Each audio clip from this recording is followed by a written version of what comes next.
Unlocking new characters is one of the most satisfying things you can do in a video game. There is nothing like grinding a specific challenge for hours on end in order to unlock a new character. I remember playing games like Mario Kart Wii and Super Smash Bros. Melee trying to unlock all the characters I could, especially since some of the best ones were locked. Man, I really miss Nintendo having unlockable characters. Nintendo games seem to be moving further away from adding real unlockables. Nowadays, most of the characters in games like Mario Kart 8 Deluxe and Mario Tennis Aces don't even have unlockables. And don't you tell me that Gold Mario counts as an unlockable, because that's a load of shit and you know it. That aside, I feel like Nintendo needs to go back to having real unlockable characters. Not ones that you can unlock by having a certain amount of coins, but ones that you can unlock by completing a series of challenges like they used to do. Now I realize that Nintendo announced that Super Smash Bros. Ultimate is finally bringing unlockable characters back. And this is definitely a step in the right direction, but we don't know whether you can unlock these characters by merely grinding versus mode, or if you have to unlock each character in a unique way like they did with the older games. So for today's video, I'm going to be talking about the art of unlocking characters in Super Smash Bros. Specifically how to make a proper unlockable character, and how to screw up an unlockable character. In order to do this, I'll be looking at how every single Smash game handles unlockable characters, and figuring out which game reigns supreme when it comes to its method of unlocking characters. Keep in mind, when I say which game handles unlockables the best, I'm not talking about the characters you unlock. I know that's fairly obvious, but I still felt like I needed to clear that up in case anyone was confused. With that said, let's take a look at the art of unlocking characters in Super Smash Bros.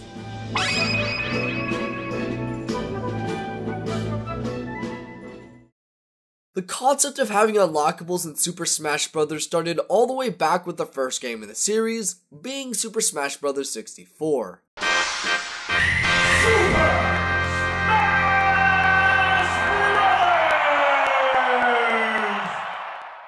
Smash 64 is definitely the most simplistic when it comes to its unlockables because of hardware limitations. Because of this, I won't be focusing on the game for too long. So, how many unlockable characters are there in Smash 64? Well, there are only 4. Although only having 4 unlockable characters might sound underwhelming nowadays, this was a huge feat during the time, especially when you consider that the roster for Smash 64 has 12 characters. Meaning that out of these 12 characters, a third of them were locked. Not only that, but this game came out during a time when you couldn't simply look up how to do things on the internet. So whenever you managed to unlock a character, it was a huge deal, and therefore more satisfying than it would have been to look it up. So, how do you unlock these 4 characters? You unlock most of them by playing through Classic Mode with different requirements. For example, you can unlock Jigglypuff by simply beating Classic Mode for your first time. However, in order to unlock Captain Falcon, you have to beat Classic Mode within a 20-minute time period. The only character that you can't unlock through Classic Mode is Luigi. The only way to unlock him is by beating every character's break the target levels. However, once you do these challenges, you don't just get the characters, you still have to earn them by beating them in a one-on-one battle. As you can see, the way you unlock these 4 characters aren't too creative, but it's still rewarding to do so because you're able to figure out how to unlock each character as well as being able to complete each challenge. However, despite everything I just said, the novelty of unlockables in Smash 64 is mostly gone because of how easy it is to look up how to unlock each character, and of course because of its sequels. Speaking of its sequels, Super Smash Bros. Melee!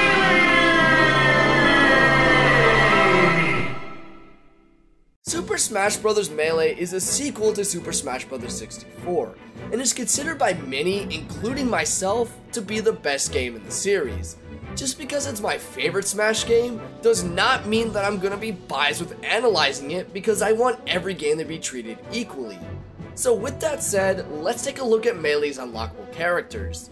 For starters, this time round, there are 25 characters in total, and out of those 25 characters, 11 of them are unlockable.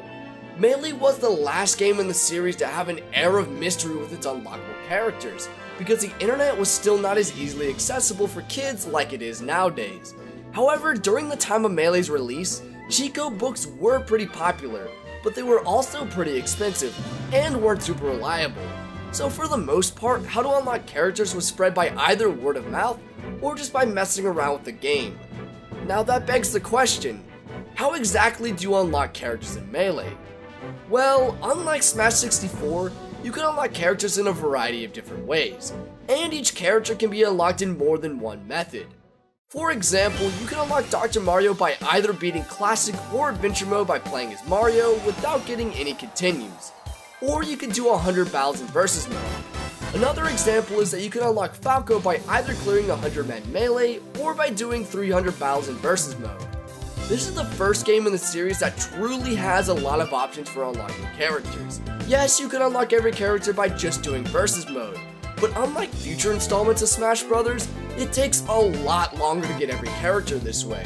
If you want to unlock Mr. Game & Watch this way, you have to do 1,000 battles in Versus Mode. So even if you cheese this by setting each round so you only have one stock and killing yourself every time, it still will take a really long time to get every character. So it's a lot more convenient and more fun to unlock each character by doing their specific challenges. Plus you'll also unlock more things like All-Star Mode, more event matches, break the targets, stages, and trophies as you're trying to unlock these characters. So it's definitely more beneficial to unlock every character this way. However, I will admit that some of the characters have really obscure methods of being unlocked. For example, in order to unlock Mewtwo via his challenge, you have to play a total of 20 hours of Versus Mode. Another example, and definitely the most obscure method to unlock a character, is to unlock Luigi via his challenge. In order to do this, you have to beat the first stage of Adventure Mode with a time ending in a 2, and then you have to beat Luigi and Princess Peach in less than a minute. How in the world is anyone supposed to figure this out? All the other unlockable characters' challenges make sense. You get Pichu by beating a Pichu event, you get Ganondorf by beating an event that has to do with Ganondorf, and you get Roy by beating Classic Mode with Marth. But in order to get Luigi, you have to get a specific time at the end of a seemingly random Mario level. Or you get Mewtwo by playing Versus Mode for 20 hours. As you can see, Melee's unlockables aren't perfect, but it does have a variety of different ways to unlock every character. So if you really want to grind Versus Mode to get every character, then you can do that. It's just gonna take a really long time. Now, this is a good way to have unlockables, but I wonder what unlockables in Smash would be like if you could get most of the characters from a story mode. Well...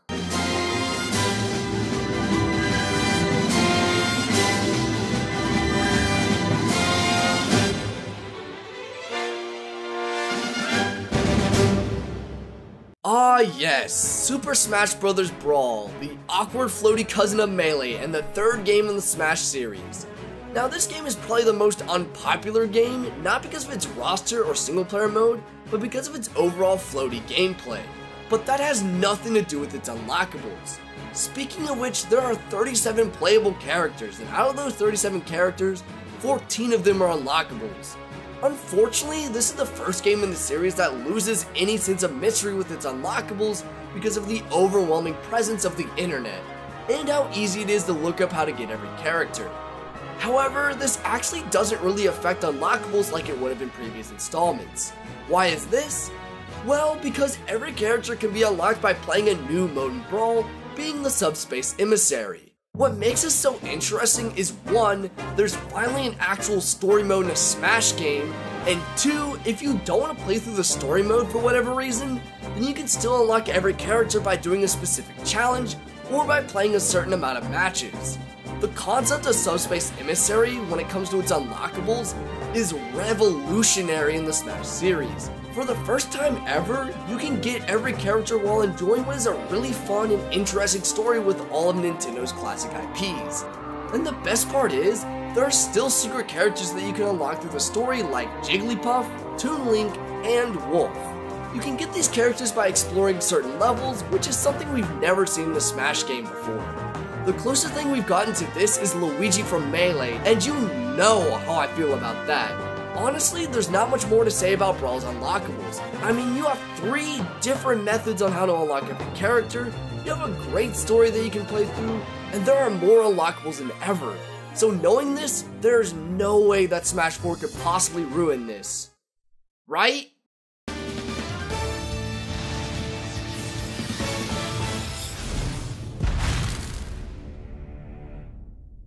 Super Smash Bros. Wii U and 3DS is definitely my least favorite Smash game in the series. Not because of its gameplay, but because of the lack of content and the ease of getting every character. Smash 4's roster has a whopping 58 playable characters, and out of these characters, only 12 of them were unlockable on the 3DS version and 8 on the Wii U version, which doesn't make any sense that the Wii U version would have less unlockables. I feel like it should be the other way around, but I digress. Something you might have noticed is that there are way less unlockables compared to previous installments. Yes, it technically has the most unlockable characters in the series, well, the 3DS version does anyway, but compared to its enormous roster, that's really not that much, especially when you compare the amount of unlockable characters in comparison to the roster in previous games. Now, I would forgive Smash 4 for this if they made getting these characters hard to get, but they're not. This time round, you can get every character by doing 120 matches on the 3DS version and 100 matches on the Wii U version. Just to put this into perspective with just how easy these characters are to get, in Melee, doing 100 versus matches would only get you 2 characters. Because of this, there's no need to even try to do the unlockable characters challenges like there was with every other game in the series. And if you thought this was lackluster, just wait until I tell you about the DLC. Yes, Smash 4 is the first game to ever have DLC, which is really awesome, but all you have to do is to pay for the characters. There's nothing special about unlocking them. At least with the other unlockables, you have to do a certain amount of matches, but nope. All you have to do is to pay for the characters you want and BAM! You can use them. Wouldn't it have been cool if in order to unlock the DLC characters you just bought, you had to complete a specific challenge? Maybe that's just me, but I feel like just getting the characters because I paid for them feels out of place for a Smash game. They could have at least made it so you had to fight them in order to unlock whichever character you just bought. But I understand why Nintendo handled the DLC the way they did. I just wish that the unlockables were more of a challenge to get in this game. So now that we've covered every game in the series, it is time to decide which game handles its unlockables the best. Out of every game I've talked about, at least one of them has had a flaw with the way it's handled its unlockables. Smash 64 has no variety with the way to get its unlockable characters. Melee had some way too obscure methods of getting characters, Brawl's unlockable characters were ruined because of the internet, and Smash 4, well, that game just butchered unlockables as a whole in my opinion. So, which game best handled its unlockables? Well, I would have to say that Super Smash Bros. Brawl reigns supreme when it comes to its unlockables. Yes, the internet ruining the unlockables is unfortunate, but it doesn't affect the game itself or how it handles unlockables. Brawl has the most methods of getting characters, the most amount of unlockable characters excluding Smash on the 3DS, and no really obscure methods of getting characters. So despite the fact that people might not like this game as much as other games in the series, it did handle its unlockables really well, and I think that Brawl should be Super Smash Bros. Ultimate's model for how it handles its unlockables. One last thing I want to do before moving on to the outro is to show off my order of which games handle its unlockables the best. So, here you go.